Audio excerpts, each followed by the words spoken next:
Here's your money briefing for Wednesday, May 24th. I'm J.R. Whalen for the Wall Street Journal. Some families with life insurance policies have been denied death benefits that they paid for because of paperwork errors made by their employers. Wall Street Journal reporter Leslie Scism joins us to explain how it happened. So Leslie, what type of life insurance policies are involved here? We're talking group life insurance that is provided by employers as a benefit. There's usually a basic amount of life insurance, a form of term life insurance. It's usually 1 or 2 times the employee's salary. Then the employer makes available what's called supplemental life insurance, which is an amount of insurance above the basic amount. Typically, employees pay for some or all of this supplemental life insurance, and some of it may require going through a qualification process.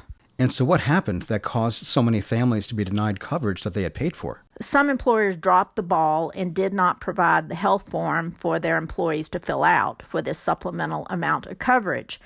But the employers tally up how much premium they owe the insurance company from these workers. The employers went ahead and put down these workers as paying for their supplemental insurance, though the insurance companies were never provided the forms for these people. So the insurance companies had never approved it. However, there was no system of talking between these employers and the insurance companies as to which specific employees had filled out these forms. The insurance companies were receiving aggregated premium, a lump sum of premium from all of the workers who were paying for their insurance, but there wasn't a system for them to distinguish which people had been properly approved for their insurance. Now, in your reporting, you say that several insurance companies are under investigation, but last month the Labor Department reached a settlement with Prudential Financial. What is Prudential accused of doing? The Labor Department says it determined that Prudential had denied more than 200 death benefit claims in recent years, totaling as much as $7 million, in instances where people had been paying for their insurance. The employer had been deducting the premium amounts from their paychecks and forwarding that amount to the insurance company, but Prudential had never verified that all these people had been approved for their life insurance. So when the death claims came in, Prudential looked in its files and it said, we never approved these people for their life insurance, for their supplemental life insurance, so we have to deny the claim. This required an application and our approval, and this is something we never gave. So the fault lay with the employer for not having gotten the form to the employee and getting it filled out and submitted to the insurance company for its approval. But the Labor Department said, listen, if you're an insurance company and you are collecting premium, you got to have a better system in place for talking with these employers and figuring out exactly who has been approved and who's not, and you should not be accepting premium if you haven't approved these people. Did Prudential say if it intends to change its procedures in any way? Prudential signed an agreement with the Labor Department under which it essentially agreed to do a better job of what it already is doing, which is telling employers that they must handle this duty properly.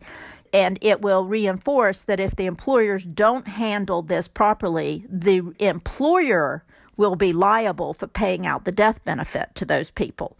Prudential also voluntarily agreed to go back several years, review the denials, and if the denials were based solely on the lack of this original health form, that it would pay the death benefits in some or all of those instances.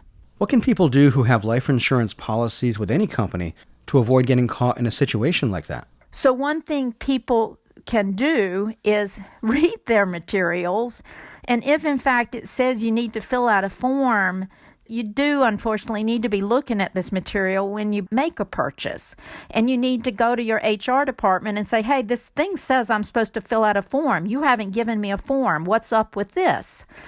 Insurance companies send out approval letters or have other communication, digital communication, once the employee is approved. But someone who didn't send in the form wouldn't get such a notification, so they don't seem to be aware that this was required. And thus they end up in these bad situations that involve a lot of heartache and grief and perhaps serious financial hardship at the point their beloved one has died. Did people get any money back during this process? According to the lawsuits in the Labor Department, in some or most or all instances, the people were refunded the premiums they had paid. When the insurance company got the death claim, looked in its files, and said, we don't have a health form for these people, we don't have the application from these people, it promptly reimbursed all the premiums. But the problem is, at that point, families were counting on this death claim to help their family in the event of a death. So to get your premium back, that's the only right thing the insurance companies could do. They had to do that.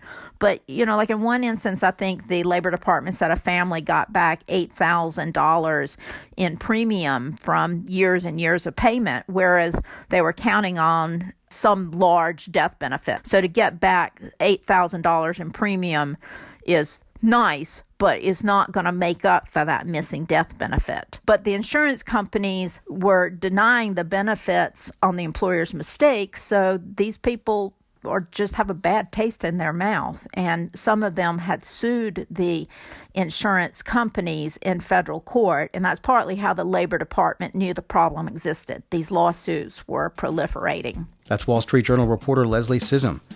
And that's your Money Briefing. I'm J.R. Whalen for the Wall Street Journal.